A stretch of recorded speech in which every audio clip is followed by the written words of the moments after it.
नमस्कार. एकाक्षी MPSC मध्ये आपल्या सगळ्यांचं स्वागत आहे. आपण जी सरळ सेवेची सिरीज बघत आहोत त्यामध्ये आज आपलं पुढचं लेक्चर आहे. त्यामध्ये आपण राज्यघटनेचे जे टॉपिक बघत आहोत त्यामध्ये आज आपण बघणार आहोत मार्गदर्शक तत्वे म्हणजे directive principles of state policy DPSP. ठीक आहे, हे आपण बघणार आहोत. तर याच्यातही बरीच माहिती दिलेली आहे, पण जसं मी मूलभूत कर्तव्यांचं तुम्हाला सांगितलं, जर DPSP तुम्हाला व्यवस्थित पाठ हवे असतील, फॉर एक्झाम्पल बघा आपण कालच बघितलं कलम कोणते कोणते येतात त्याच्यात, तर 36 ते 51 बघा हा चार्ट आपण काल बघितलेला. मूलभूत कर्तव्य जेव्हा पाहिले त्याच्यात आपण फंडामेंटल राईट्स, DPSP आणि फंडामेंटल ड्युटीज यांचा जो चार्ट पाहिला. 36 ते 51 जे काही त्याच्यात कलम आहेत त्या कलमांमध्ये पण घटनादुरुस्तीने किती कलम ॲड झालेले आहेत.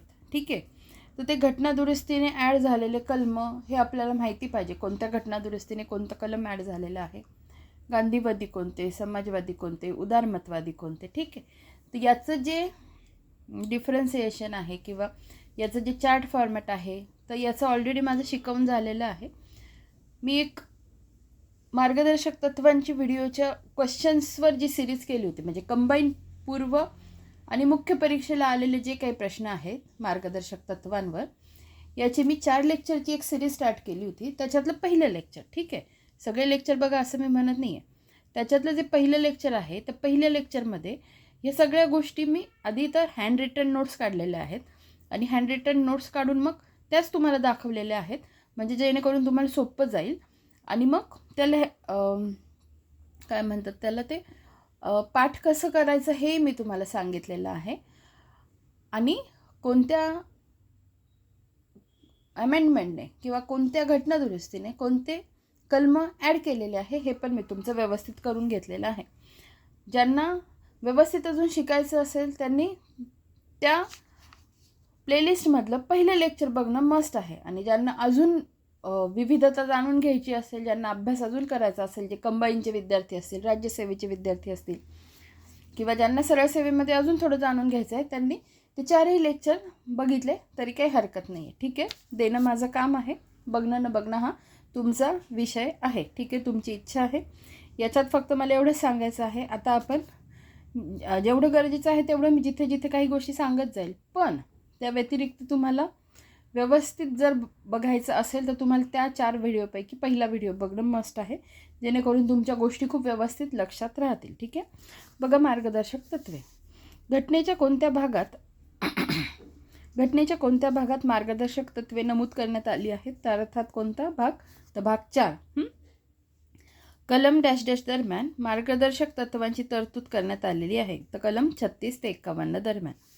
मार्गदर्शक तत्वे न्यायप्रविष्ट नाहीत हे कोणत्या कलमात सांगितलं आहे, तर कलम 37 मध्ये. राज्यांनी लोककल्याणाच्या संवर्धनासाठी समान व्यवस्था प्रस्थापित करण्याची तरतूद कोणत्या कलमात केली आहे, तर कलम 38. ठीक आहे, आपण हे सायमल्टेनियसली बघत पण जाऊ. कोणतं पुस्तक दाखवते मी तुम्हाला, आदरणीय रंजन कोळंबे सरांचं हे पुस्तक आहे. आत्ता आपण काय बघितलं, आधी तर बघू भाग 7 कलम 37 मध्ये काय म्हटलेलं आहे बघा. कलम 37 या भागात असलेली तत्वे लागू करणे.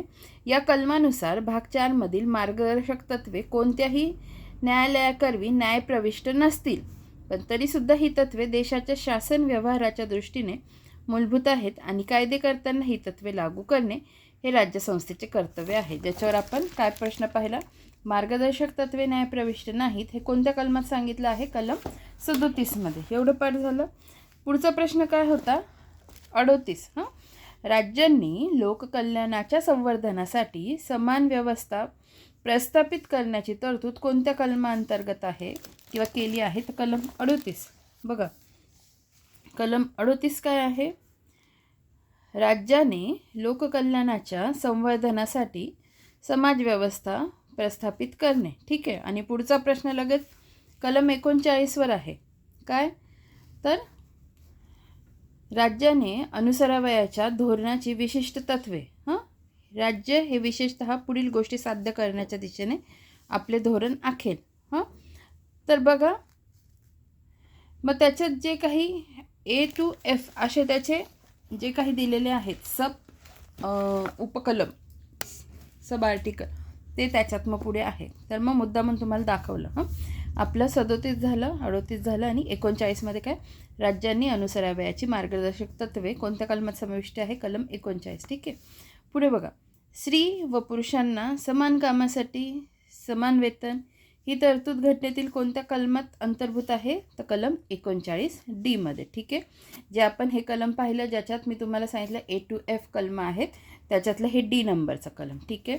पण काय दिलं आहे त्याच्यात, तर स्त्री व पुरुषांना समान कामासाठी समान वेतन ही तरतूद घटनेतील या कलमात दिलेली आहे. पुढे बघा, ग्रामपंचायती स्थापनाबद्दल घटनेतील कोणत्या कलमात तरतूद केली आहे, तर कलम 40. कामाबाबत न्याय व मानवी स्थिती आणि मातृत्व विषयक सहाय्य हे कलम कोणत्या कलमात अंतर्भूत आहे, तर कलम 42. ठीक आहे. तर ह्या गोष्टी नीट लक्षात ठेवा. तुम्हाला दाखवते मी. कामाची न्याय्य व मानवीय स्थिती व प्रसूती सहाय्य यासाठी तरतूद. या सगळ्या गोष्टी मी इन डिटेल घेतलेल्या आहेत, त्यामुळे ते लेक्चर्स मोठे आहेत. इथे कोणती गोष्ट रिपीट होणार नाही आहे. कळलं आहे ना तुम्हाला. मार्गदर्शक तत्वांवर जे काही मी प्लेलिस्ट बनवली आहे त्याच्यात 4 व्हिडिओ असतील. 4ही व्हिडिओ महत्त्वाचे आहेत. तर त्याच्यातला पहिला व्हिडिओ जर तुम्ही बघितला, त्याच्यात सगळा चॅप्टर मी व्यवस्थित कंप्लीट केला आहे आणि ट्रिक्सच्या स्वरूपात, लॉजिकच्या स्वरूपात तुमच्या बऱ्याच गोष्टी पाठ करून घेतलेल्या आहेत. आणि मग प्रत्येक कलमावर कंबाईन ग्रुप बी आणि सी मुख्य परीक्षा, पूर्व परीक्षेला काय प्रश्न आलेले आहेत ते एकत्र घेतलेले आहेत कलम वाईज. ठीक आहे. पुढे 42चं समजलं. आता मार्गदर्शक तत्वातील कोणत्या कलमात सहकारी संस्था स्थापन करण्यास प्रोत्साहन देणारा कायदा करण्यात आला. मार्गदर्शक तत्वातील कोणत्या कलमात सहकारी संस्था स्थापन करण्यास प्रोत्साहन देणारा कायदा करण्यात आला, तर ते कलम आहे कलम 43B. 97वी घटना दुरुस्ती 2011. एवढं कळलं तुम्हाला. आता जसं मी तुम्हाला सांगितलं की कोणत्या कलमाने कोणत्या घटना दुरुस्तीने कोणते ॲड केलेले आहेत हे आपल्याला माहिती पाहिजे. तर त्याच्यातलाच हा एक काय भाग झाला, 97वी घटना दुरुस्ती 2011ने कलम 43B ॲड झालेलं आहे. बघा, आता ही जी इमेज दाखवते मी तुम्हाला त्या व्हिडिओतलीच एक दाखवती आहे. तर इथे जे हा चार्ट दिसते मी नीट दाखवू नाही शकत आहे, जेवढं दिसते तेवढं बघा की मार्गदर्शक तत्व कोणत्या कोणत्या घटना दुरुस्तीने समाविष्ट करण्यात आली. तर बघा, 42वी घटना दुरुस्तीने हे 4, 44वी घटना दुरुस्तीने हे 1, 86 कॉन्स्टिट्युशनल अमेंडमेंटने हे 1 जे 45 आहे कलम त्याच्यात बदल करण्यात आला. आणि आत्ता ज्याच्यावर आपण प्रश्न पाहिला 43B 97वी घटना दुरुस्ती 2011. तर अशा पद्धतीने हे मी हँड रिटन नोट्समध्ये तुम्हाला शिकवलं आहे आणि लक्षात कसं ठेवायचं ते सांगितलेलं आहे. तर ह्या गोष्टी महत्त्वाच्या आहेत. ठीक आहे. आपण पुढच्या प्रश्नाकडे वळूया. म्हणजे जर तुम्ही हा प्रश्न बघता आहात तर मग तुम्हाला लगेच बाकीच्या कोणते कलम असे आहेत जे कोणत्या घटना दुरुस्तीने ॲड झाले आहेत हे तुम्हाला लगेच बघण्याची उत्सुकता निर्माण झाली पाहिजे. ठीक आहे. पुढे बघा, समान नागरी कायदा युनिफॉर्म सिव्हिल कोड लागू करण्याची जबाबदारी राज्यांची आहे. राज्यांची हे तत्व मार्गदर्शक तत्वातील कोणत्या कलमात आहे, कलम 44. ठीक आहे. 6 वर्षाखालील बालकांना संगोपन व शिक्षणासाठी सरकार मदत करेल ही तरतूद कोणत्या मार्गदर्शक तत्वातील कलमात केली आहे, तर बघा कलम 45मध्ये काय म्हटलं आहे, 6 वर्षाखाली. हे लक्षात ठेवा. 6 वर्षाखालील. उद्या 8 देतील, 10 देतील, 14 देतील, तर ह्या गोष्टी जरा लक्षात ठेवायचं. काय म्हटलं आहे, 6 वर्षाखालील बालकांना संगोपन व शिक्षणासाठी सरकार मदत करेल ही तरतूद कोणत्या मार्गदर्शक तत्वातील कलमात केली आहे, तर कलम 45 86वी घटना दुरुस्ती. घटना दुरुस्तीने वाक्यरचनेत बदल केला गेला 2002ची आहे. पुढे बघा,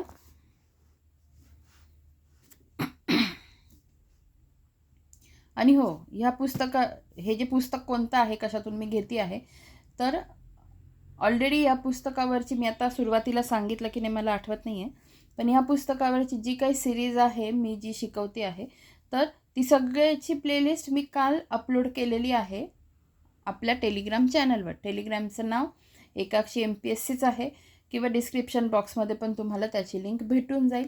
तर त्याच्यात ह्या पुस्तकावरील इंट्रोडक्टरी लेक्चरपासून तर आत्तापर्यंत ज्या काही मी गोष्टी शिकवल्या आहे त्याची एक कंबाईन प्लेलिस्ट बनवलेली आहे. त्याच्यात तुम्हाला आधीचे सगळे व्हिडिओ बघता येतील. ठीक आहे. बघा, कलम 48 अनुसार पर्यावरण संरक्षण व संवर्धन हे घटनेत कोणत्या घटनादुरुस्ती समाविष्ट केले गेले आहे? तर 42वी घटनादुरुस्ती 1976. गायी व इतर जनावरांच्या कत्तलीस मनाई हे कोणत्या कलमात अंतर्भूत केलेले आहे? तर कलम 48. राष्ट्रीय स्मारके ऐतिहासिक स्थळांचे संवर्धन कोणत्या कलमात अंतर्भूत आहेत? तर कलम 49. कार्यकारी व न्यायमंडळ यांच्या कामांची विभागणी कोणत्या कलमात केलेली आहे? कलम 50 मध्ये. आंतरराष्ट्रीय शांतता व सुरक्षा कायम राखणे हे कोणत्या कलमात नमूद केले आहे? कलम 51. कोणत्या देशाच्या संविधानातून मार्गदर्शक तत्त्वे भारतीय राज्यघटनेत स्वीकारण्यात आली आहे? आयर्लंडकडून आणि आयर्लंडने स्पेनकडून. डॅश डॅश ही मूलभूत हक्कांना पूरक आहेत? तर मार्गदर्शक तत्त्वे ही मूलभूत हक्कांना पूरक आहेत.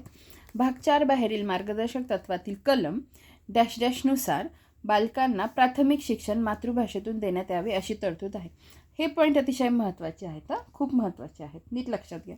भाग 4 बाहेरील मार्गदर्शक तत्वातील कलम 350 नुसार बालकांना प्राथमिक शिक्षण मातृभाषेतून देण्यात यावे अशी तरतूद आहे. आता कोणाला 350 नीट लक्षात राहत नसेल एवढं लक्षात ठेवा. आहे ना त्याच्यात, मग ब कडईपासूनच आपण लहानपणी सुरुवात करतो, मग बालकांना, ठीक आहे, असं लक्षात ठेवा. 350 बालकांना प्राथमिक शिक्षण मातृभाषेतून. आता बघा, हा चार्ट महत्त्वाचा आहे, येथे गोंधळू नका. कलम आणि भाग 4च्या बाहेरील मार्गदर्शक तत्वे कोणती आहेत? बघा, 335, 350 आणि 351. 300. आता याच्यात 35ची फ्रिक्वेन्सी म्हणजे 3 आणि 5 असे आकडे जास्त आहेत, ठीक आहे. त्यावरून थोडंसं कोरिलेट करून काही ना काही करून लक्षात ठेवा. 35 म्हणजे नुसता 35 आकडा डोक्यात नका ठेवू. म्हणजे 335 मध्ये 35 आहे किंवा 3 इथे 35 आहे. 350 मध्ये पण 3 आणि 5 आहे. 351 मध्ये पण 3 आणि 5 आहे. हे जस्ट तुमच्या डोक्यात काहीतरी तर राहावं, त्याच्यासाठी मी काही ना काही तुम्हाला लक्षात राहण्यासाठी काहीतरी सांगायचा प्रयत्न करते आहे, ठीक आहे. तर मग 335, 350 आणि 351. 335 काय आहे? सेवा व पदे यांच्यावर SC व ST यांचे हक्क. 350 बालकांना प्राथमिक शिक्षण मातृभाषेतून आणि 351 हिंदी भाषेचा विकास. आता याच्यात मला तुम्हाला काय सांगायचं आहे की ठीक आहे, आपण एवढं पाठ केलं, पण समजा उद्या भविष्यात असा प्रश्न आला, 335, 350 आणि 351 हे कोणत्या भागात आहेत? तर आपल्याला हेही माहिती पाहिजे. 335 येतं भाग 16 मध्ये, 350 येतं भाग 17 मध्ये आणि 351 पण येतं भाग 17 मध्ये. का हे माहिती पाहिजे, कारण प्रश्न कसाही फिरू शकतो, ठीक आहे. 350 रिलेटेड टू बालकांना प्राथमिक शिक्षण मातृभाषेतून, 351 हिंदी भाषेचा विकास, पण हे भाग 17 काय आहे? कार्यालयीन भाषा. आणि 335 काय? तर सेवा व पदे यांच्यावर SC व ST यांचे हक्क. भाग 16. आता तरी आपण त्यांचे टायटल्स बघून घेऊ. बघा, भाग 16 काय आहे? अनुसूचित जाती जमाती व इतरांसाठी विशेष तरतुदी. भाग 16, ठीक आहे, दिसतंय तुम्हाला. आणि मग त्याच्यातच काय आहे? 335 सेवा व पदांबाबत अनुसूचित जाती आणि जमातींचा दावा. त्याच्यानंतर बघा, कार्यालयीन भाषा. कार्यालयीन भाषामध्ये पण आपण 350 बघितलं, प्राथमिक स्तरावर मातृभाषेतून शिक्षण सूचना देण्याबाबतचा सुविधा. आणि 351 हिंदी भाषेच्या विकासासाठी निर्देश. आता जर आपण 350 बघितले तर मग आपल्याला बघा, आता हे माहिती पाहिजे 350 आहे का, 350 आहे का, या गोष्टी माहिती पाहिजे. मग तसंही लक्षात ठेवा. मग बघून घ्या, 350 काय? तक्रार निवारणाच्या निवेदनामध्ये वापरावयाची भाषा. 350 काय आहे? भाषिक अल्पसंख्याकांसाठी विशेष अधिकार, ठीक आहे. अशा गोष्टी थोड्या लक्षात ठेवत चला. आलंच आहे त्या अनुषंगाने तर बघून घ्यायचं थोडं खालीवर काय दिलेलं आहे, आजूबाजूचे आर्टिकल्स काय आहे. पुढे बघा, समान नागरी कायदा. तर 1-2 मिनिट. बघा, समान नागरी कायदा कलम 44. सध्या समान नागरी कायदा लागू असणारी राज्य कोणती आहेत? गोवा, उत्तराखंड. गोव्यात स्वातंत्र्य अगोदरच पोर्तुगीजांनी समान नागरी कायदा लागू केला होता. इथे आहे 1861 साली. तरी मी शोधण्याचा, आता मला पुस्तकांमध्ये तर नाही सापडलं, म्हणजे मी कशात बघू, हे मला वेळ नव्हता एवढं सर्च घ्यायला. अर्थात मग मी काय करणार आहे, गुगल सर्च करणार आहे. गुगलमध्ये दिलं आहे 1867, इथे दिलं आहे 1861. मला कन्फर्म माहिती नाही आहे, ठीक आहे. तुम्हाला माहिती असेल, तुमच्याकडे पुस्तकात असेल कुठे, तर मला नक्की सांगा. मेसेज करतात जे विद्यार्थी मला व्हॉट्सअप थ्रू माझ्याशी जे कॉन्टॅक्टमध्ये आहेत, त्यांनी मला असेल तुमच्याकडे रिटर्न फॉर्मॅटमध्ये ते इमेज पाठवा व्हॉट्सअपला, ठीक आहे. आणि ज्यांना कोणाला कमेंट सेक्शनमध्ये मेन्शन करायचं असेल त्यांनी कमेंट सेक्शनमध्ये मेन्शन करा, विथ सोर्स मेन्शन करा. कारण ह्या गोष्टीसाठी जर मी थांबून राहिली असती तर हे लेक्चर आलं नसतं आणि शोधायला नक्कीच वेळ जातो, ठीक आहे. बाकीच्याही गोष्टी सर्च कराव्या लागतात, ज्या पटापट सापडतात त्या मी घेते, पण ह्या पॉईंटसाठी थांबली असती तर नसतं मग लेक्चर आलं आजचं, ठीक आहे. बघा, गुगलवर काय मी सर्च केलं तर त्याच्यानुसार गुगलनुसार काय आहे तर Goa has had a uniform civil code since 1867 based on the Portuguese civil code which continued after Goa's integration into India in 1961, ठीक आहे. Making it the only Indian state with long standing UCC applying to all religions for matters like marriage, divorce and succession. तर बघा, 1867 इथे may be असायला पाहिजे Google सर्चनुसार. तर तुमच्याकडे काही सोर्स असेल तर मला नक्कीच एक तर व्हॉट्सअपला पाठवा, नाहीतर मग तुम्ही कमेंट सेक्शनमध्ये मेन्शन करा, ठीक आहे. पुढे बघा, उत्तराखंड राज्यात 27 जानेवारी 2025 पासून समान नागरी कायदा लागू केला. स्वातंत्र्यानंतरचं काय आहे ते पहिलं राज्य आहे. आणि शेवटचं पॉईंट बघा, मार्गदर्शक तत्त्वे देशात कोणत्या प्रकारची लोकशाही प्रस्थापित करण्याचा प्रयत्न करतात तर सामाजिक व आर्थिक. मग मूलभूत हक्क, फंडामेंटल राईट्स, कोणती देशात राजकीय लोकशाही प्रस्थापित करणे हे त्यांचं उद्दिष्ट असतं, ठीक आहे. जेव्हा कंपॅरेटिव्ह स्टडी किंवा कंपॅरेटिव्ह प्रश्न येतात तेव्हा हे स्टेटमेंट महत्त्वाचे असतात. म्हणून मग मी तुम्हाला फंडामेंटल राईट्सचं पण स्टेटमेंट इथे पुस्तकातून जे बघितलं आणि इथे लिहून ठेवलं. आदरणीय रंजन कोळंबे सरांच्या पुस्तकात चार्ट दिलेला आहे, त्याच्यातलं हे स्टेटमेंट आहे. बघा आता हे बघा, मार्गदर्शक तत्त्वे देशातील कोणत्या प्रकारची लोकशाही प्रस्थापित करण्याचा प्रयत्न करतात तर सामाजिक आणि आर्थिक. पण राजकीय लोकशाही प्रस्थापित करण्याचं काम कोण करतं? फंडामेंटल राईट्स, ठीक आहे. अशा पद्धतीने आपलं लेक्चर इथेच संपलेलं आहे. आणि टेलिग्रामला अपलोड केलेली आहे प्लेलिस्ट या पुस्तकावरची, आणि इंट्रोडक्टरी लेक्चरही आहे त्यात. आपण पुढच्या लेक्चरमध्ये भेटूया. धन्यवाद.